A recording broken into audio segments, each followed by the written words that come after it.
আদাব নমস্কার, প্রমিলা মুখার্জি আরও একটি ব্লগে তোমাদের জানাই অনেক স্বাগতম।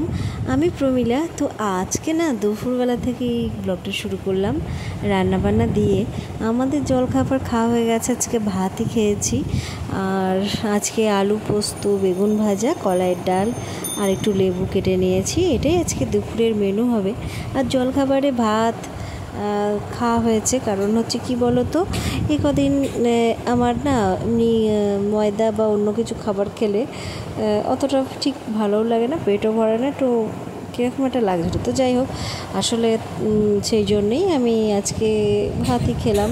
সবাই খেলো, শান্তনু, আমি, ছেলে, সবাই মিলে আমরা ভাত টাত খাওয়া দাওয়া করে টোরে এখন দুপুরে, যেহেতু আজকে শনিবার আমরা নিরামিষ খাই, তো তার জন্য আমরা এখন চলে এসেছি এই আলু পোস্ত ডাল ভাত করতে আর বেগুন ভাজা। তো বেশ ভালোই লাগে আমাদের, যারা আমরা এই বাঙালি আছি, মানে ঘটি যারা, বিশেষ করে আলু পোস্তটা ভীষণ ভালোবাসি, তাই না?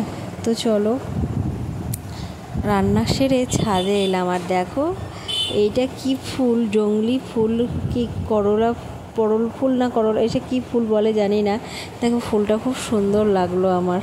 তাই এই গরমে হঠাৎ বৃষ্টি একটা স্বস্তির নিঃশ্বাস আনলো। তো যাই হোক, এই বৃষ্টি পড়ছে এখন। তো চলো, গরমটা হয়তো একটু কমবে এই বৃষ্টিটার জন্য।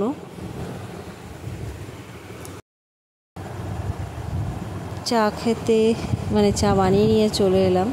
তো চা বিস্কুট নিয়ে বসে পড়েছি, এখন আমরা চা খাচ্ছি। সেই বিকালবেলায় তোমাদের সামনে এসেছিলাম, তারপর তো আসাই হয়নি, আর এখন আমার ব্লগটা শেষ করে দেবো।